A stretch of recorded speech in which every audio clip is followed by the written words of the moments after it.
since it's just us, do you guys want to introduce yourselves? Tell me your name. Selena Dua. Celine. Nice to meet you. I am an honest rep for Professor Jennifer Riley. Okay. Hi. Come on in, have a seat. No back row stuff. Get in. Right. Our student aid. Okay, nice. My name is Nina. Juanita? With a B? UND. Okay. Welcome to Kingsborough. How's your semester going? Yeah? Yeah. You have to come in smiling, or I should come in like No. really like angry, like You come in however gotta you build are. me up. Do you want to introduce yourself since we're such a small group?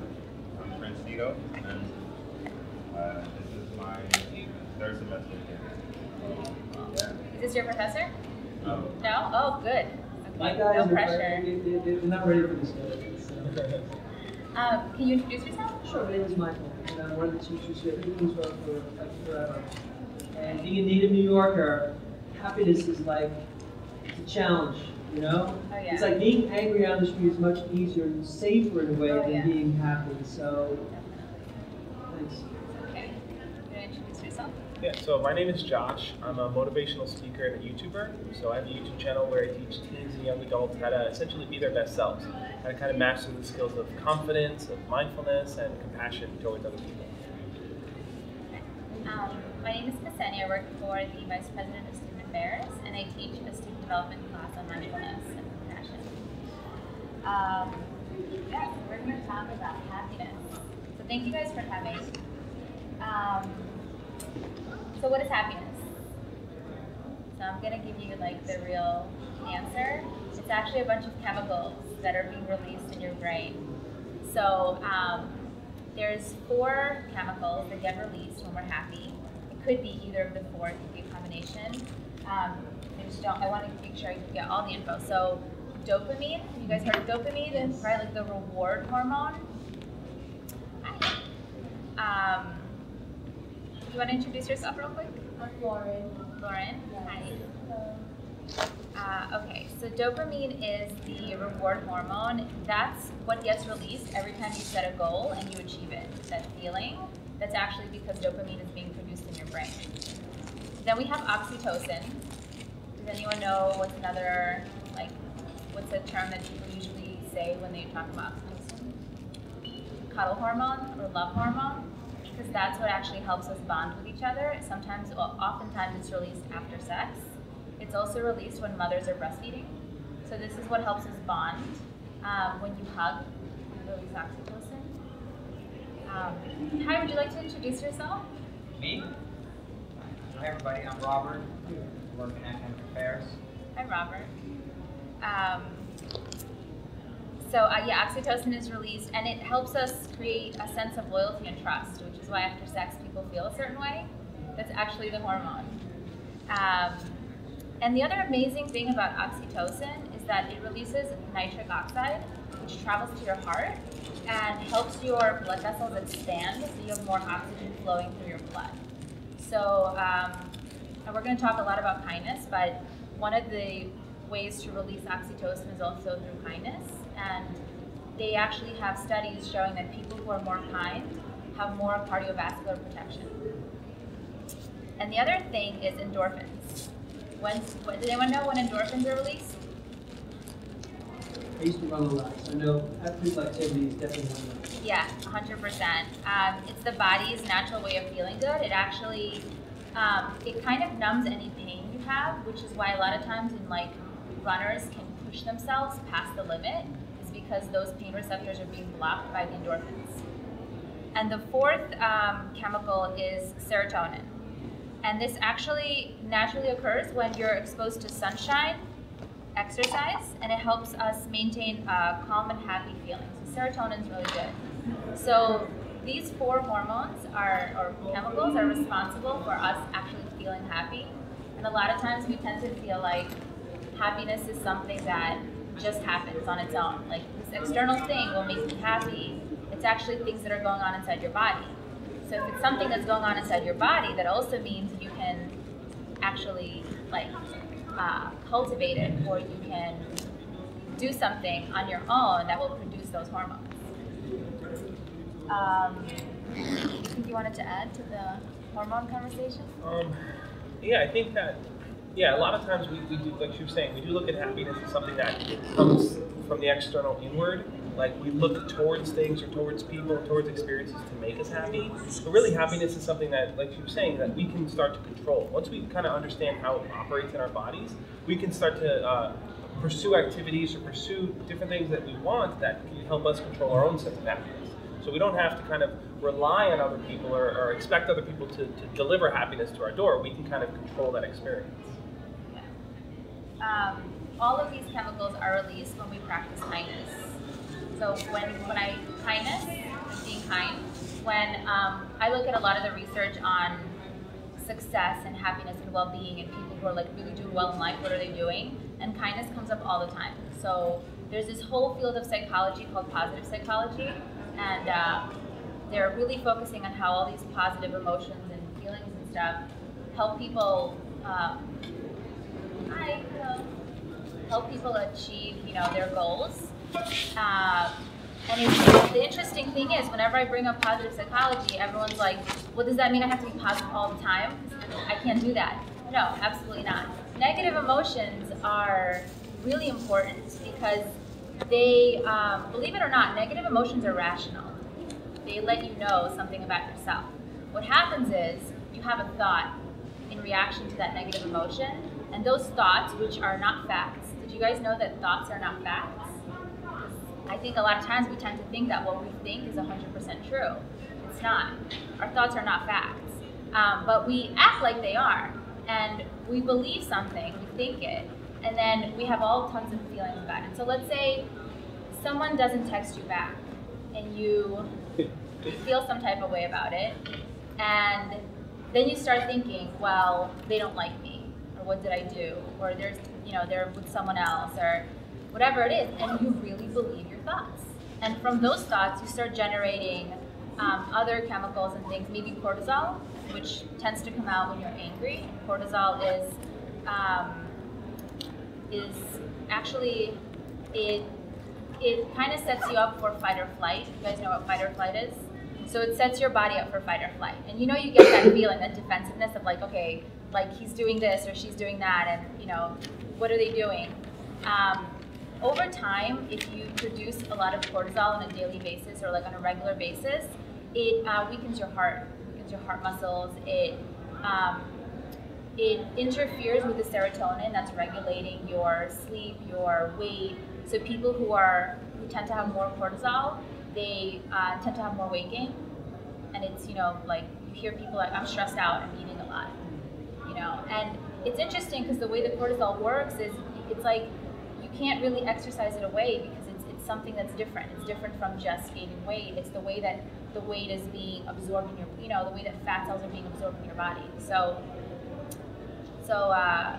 cortisol is not good when it's happening a lot. But it's good to get angry because anger is letting you know something that's going on with you. But the trick is to take that little space before you react, before you have a thought about it, and just like take a breath. You notice that anger come up, just take a breath. And really give yourself a space to process and think about, well, what am I angry about? Anger is a secondary emotion. Anger is not a primary emotion. We're angry about something. You're angry in response to feeling sad or hurt or some other primary emotion. So anger is very unique in that way, but it's also the most common thing. And what happens is, and this is the one thing that I think trips up everyone, we tend to over-identify with our emotions. So when you get angry, you say, I'm angry. But you're not angry. You are not the anger. You're feeling angry.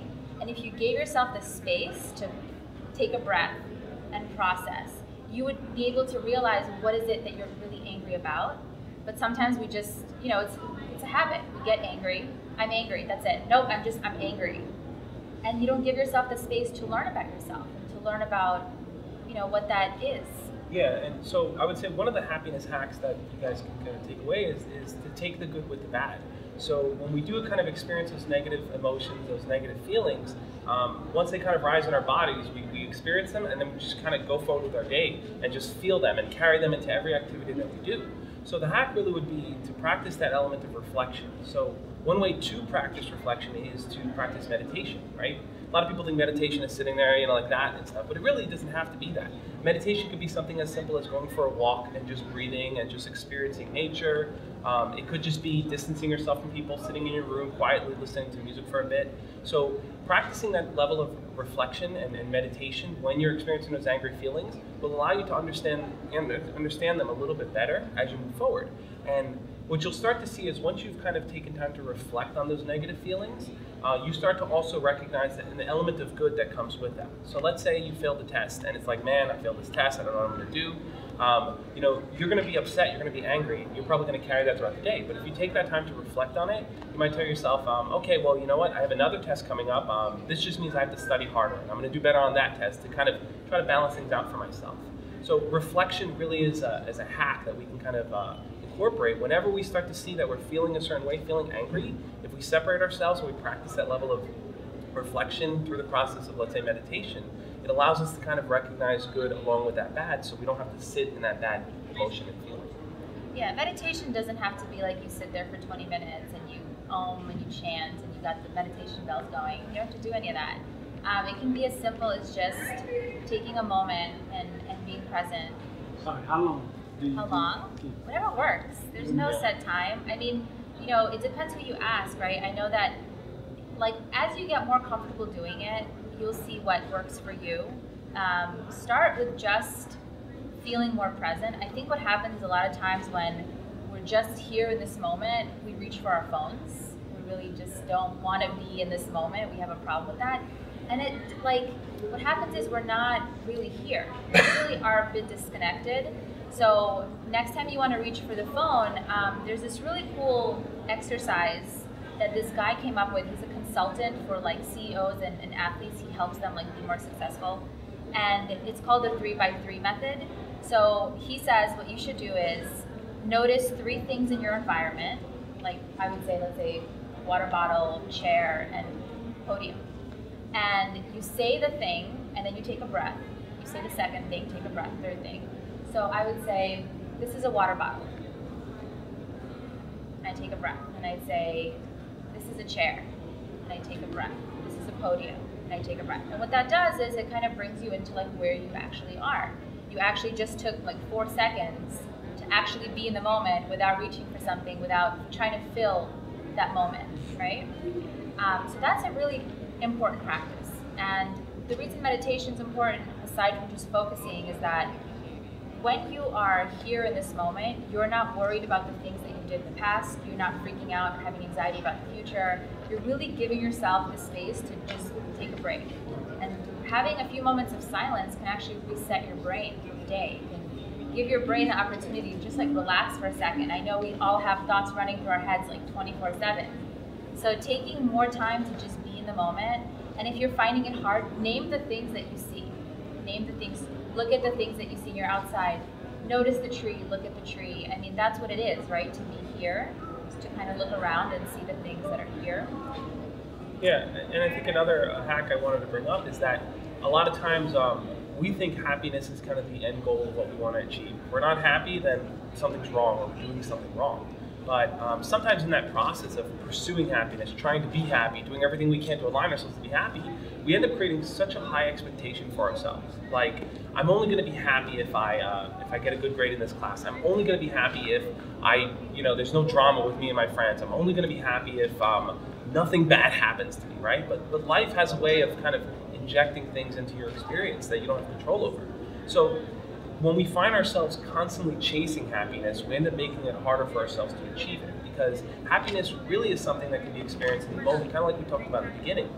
Because we have these chemicals running through our bodies, and because we can kind of pursue activities that will help release these chemicals, we don't have to sit there and chase happiness. We can kind of take it piece by piece and experience it as it comes.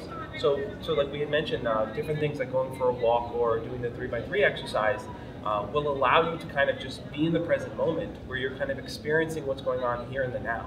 Because a lot of times we spend time in our heads and we think about things that are happening. We think about all the things going wrong or what we haven't done yet. And when we spend time in our heads, we're not being in this present moment.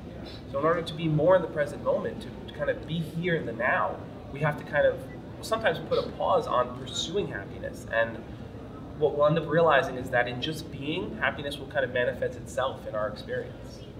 Okay. I want to do a really quick, small exercise with you guys. I want you to close your eyes. And I want you to think about someone that made an impact on your life, someone that you're very grateful for, someone that has guided you or supported you or loved you. And I want you to imagine that person.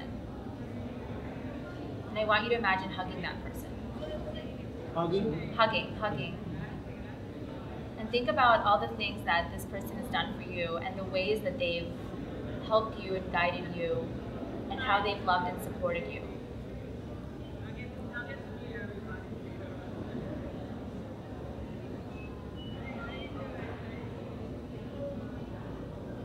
I want you guys to open your eyes and tell me how you're feeling.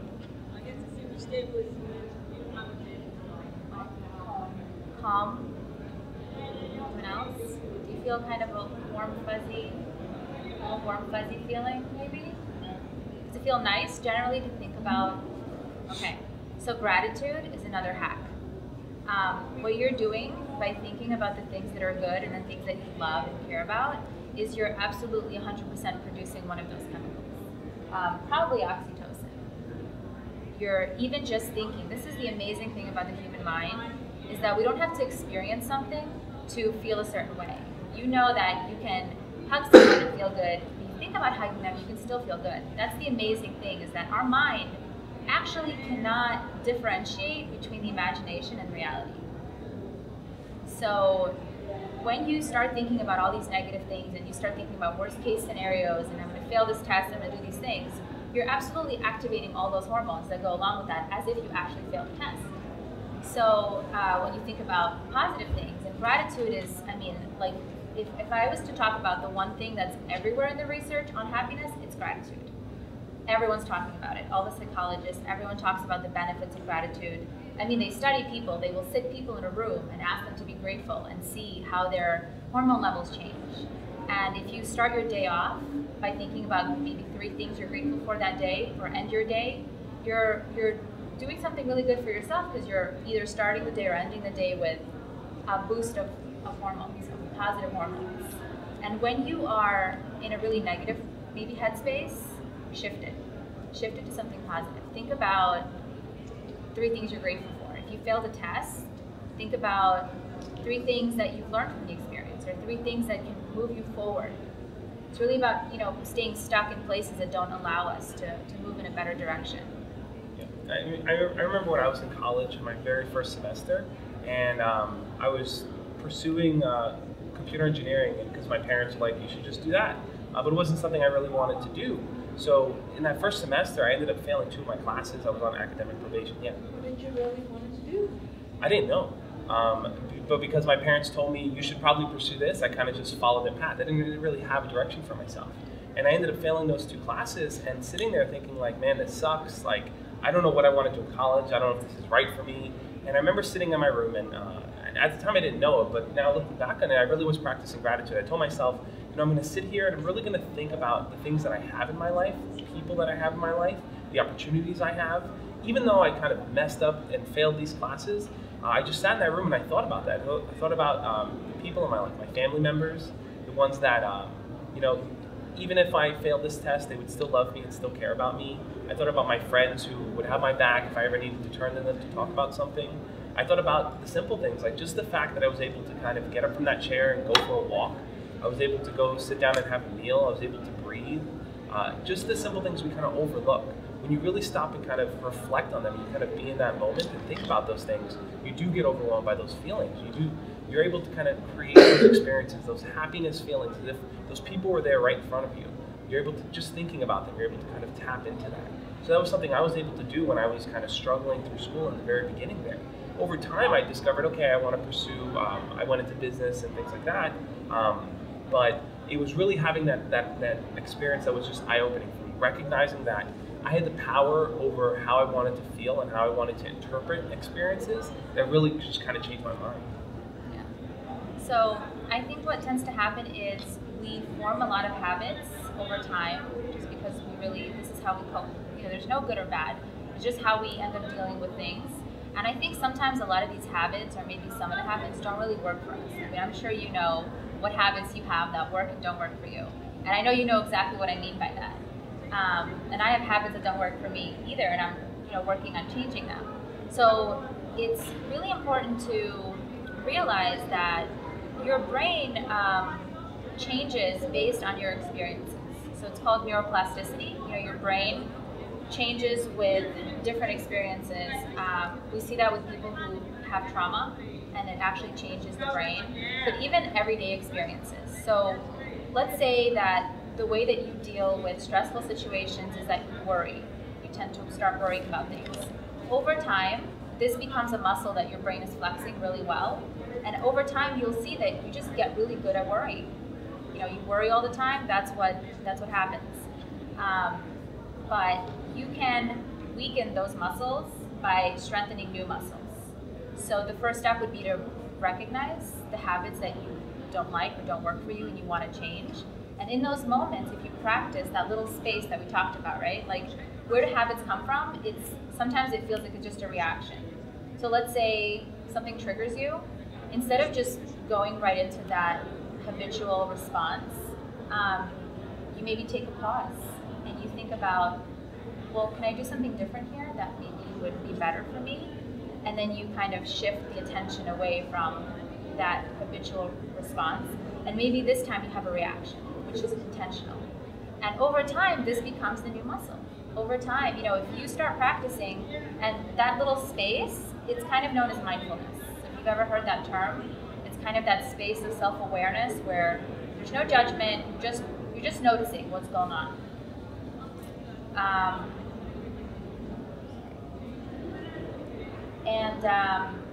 It's incredibly helpful to take that moment, to take a breath, to think about what you're feeling, how you want to react, because you have a lot of control over how you react. It's just that because we don't practice mindfulness, or we tend not to, we are sort of at the mercy of our habits, right? Like you just react. It just feels like it's just a natural response. But you have 100% control over it. It just takes practice, like everything. So this is why mindfulness is, I know you talk a lot about mindfulness on your channel. Yeah. And one thing I wanted to share too, so there was a research study done where participants, there's about 30 participants, and they had asked groups of 10, 3 groups of 10, and they had asked the first group, they said, just practice saying no to things that you don't want to do. They didn't really give them a clear direction how to say no or what to say. They just said, just practice saying no. And I believe it was 3 out of 10 people were able to kind of stick to their goals and the things that they wanted to do. Then the second group, they told them, practice saying I can't do something. And that group, only 5 people out of the 10 were able to kind of stick to their goals. The third group, which was I think the most interesting, was they told them, practice saying I don't. Now, and then that group, 8 out of the 10 people ended up being sticking to their goals and being the most successful. So what's the difference between just saying no, I can't, and I don't? Well, when you tell someone just say no to things, you're not really giving them clear direction. So a million things can work their way into that conversation. So if someone's like, hey, let's go out to a party Friday night, but you have a big test you have to study for, just saying no might be a little difficult because you don't know how to phrase it so that you don't look lame and people don't make fun of you, things like that. Saying I can't puts you in a position where there's external factors that are preventing you. I can't do it because I have to study. And there isn't an internal choice. You're not making the choice for it. So that's why I don't is so powerful. Telling someone I don't want to go to the party because I want to study means that you're taking a stand for what you actively want to do. So when we talk about kind of controlling the factors that you have ownership over, controlling your own habits, telling yourself I don't want to do this, I want to do that, it's a way more effective tool than saying I can't do this, I'm not allowed to, I'm not going to be able to. So just that simple shift in language for yourself will help you be more productive. Yeah, you have a lot of power over over how you're feeling, and it's really just about practice, and it's about being gentle with yourself, because if you're not gentle with yourself, why would you even want to do anything for yourself? How you speak to yourself is a huge factor in your relationship with yourself. If you're constantly judging yourself, why would I want to even listen to someone? You do have a conversation with yourself, and you are going to have a conversation about changing your habits. But if I'm talking to myself about changing my habits and I'm judging myself, why would I want to listen, right? I think we tend to like treat our friends or treat maybe loved ones a lot better than we treat ourselves. And that's really at the core of everything. The core of your happiness is that relationship with yourself. It's about the gentleness and non-judgment, because you have to be on your team all the time. You don't need to judge yourself. You can always look at every situation and say, I've learned from this and I'm going to do this next time. I'm going to do something different. It doesn't need to be, I messed up, I'm bad, I'm this. It doesn't have to be part of the conversation. But I'm glad you mentioned boundaries, because boundaries comes up in the research a lot. And I actually learned about this whole concept in graduate school. I think for me, like with my family, anytime they ask me to do anything, it's like, sure, let me drop everything and I'll go help you. And that's actually not healthy. I was surprised to find out I had such a close-knit family, and it's like, you should always put yourself first. Like, what we do is we talk a lot about selfishness and how that can be good if your goals are to sort of your own well-being. And it doesn't mean, being selfish doesn't mean like you're mean to anyone else. It just means that you're putting yourself first, and that's really important. If someone asks you to do something and you don't want to do it, don't do it. And start to see how much your life changes. So much of our unhappiness comes from saying yes because we feel really bad. I mean, there's definitely situations where we have to do something, right? Our family someone needs to go somewhere, and I get that. But there's a lot of instances where people ask you to do something, you really, really don't want to do it, and you know you can say no, but there's all this hesitation and obligation and all these feelings. Start saying no, set your boundaries. And you'll see that how that shapes your relationships. You'll probably see that maybe some friendships change, or even relationships. What we allow is the lack of boundaries. That's really, or even what we allow is our boundaries. So think about what your boundaries are, or if you even have any. A lot of times we allow the negative friend to take over the entire conversation with their negativity because we don't set that boundary. The boundary always has to be, this doesn't make me feel good. That's where your boundary should be. So if you're in a situation and something's not making you feel good, your friend is telling you a million things that went wrong, and it's on the loop for like an hour, and you're feeling drained, that's a good time to set up a boundary, practice your boundary, and say, listen, I'm really glad that you're sharing this with me, but I have to go, or do you think we could talk later? Or, there's a nice way to kind of segue out of it and to put yourself first. Because if you're constantly putting everyone else first, where does that leave you? Yeah, and another piece to it too is kind of just creating the world you want to be in. So thinking about your own friends and even your own family, you have to ask yourself, do these people have a positive influence on my life? Because a lot of times we keep people in our lives because we've known them forever, we're close. It'll be weird if I don't interact with them, but they may be having a negative impact on our lives. Maybe they, take shots at us or make comments, or maybe they're judgmental, or maybe they kind of bring a world of negativity into our lives and we have to deal with it. So a lot of times we're afraid to let go of kind of these negative people because we're so used to them being there. But a lot of the research shows that if we do surround ourselves with more positive people that are inspired to kind of pursue what they want in life, that do have strong connections with others, and that they can relay that to us, the more positive people we surround ourselves, the more positive an environment we'll be in, and the easier it is for us to tap into that positivity. That's something that I think a lot of people don't really think about because, we have our friends, they're our friends, we accept the good and the bad.